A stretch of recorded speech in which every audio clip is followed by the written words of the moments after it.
မင်္ဂလာပါချီချီကချန် channel ကနေကြိုဆိုလိုက်ပါတယ်ဒီနေ့ငရုတ်ပွားနဲ့ပစုံနဲ့ကိုချက်မှာဖြစ်ပါတယ်ရှင်ပထမအဦးဆုံးငရုတ်ပွားတွေကိုကျမကတော့အစစ်မထည့်ခြင်းတဲ့အတွက်ကြောင့်မလို့အစစ်ဖယ်ပြီးတော့လှီးလိုက်ပါတယ်ရှင်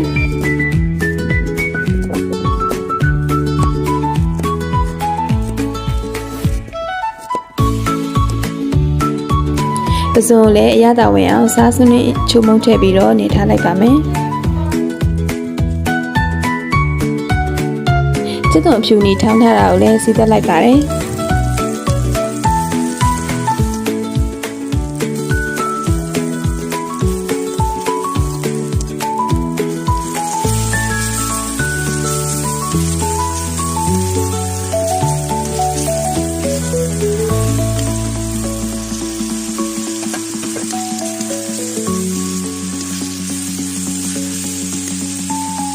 ငရုတ်ပွားနဲ့ပစုံကအရန်ဥမှာလိုက်ဖက်ပြီးတော့အနံ့ကလည်းမှုေးနေရပါပဲရှင်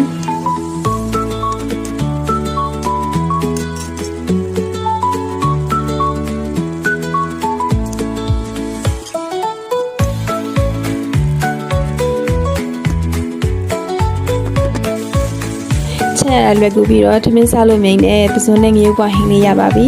အဆုံးထိကြည့်ပေးတဲ့အတွက်ကျေးဇူးအများကြီးတင်ပါတယ်ရှင်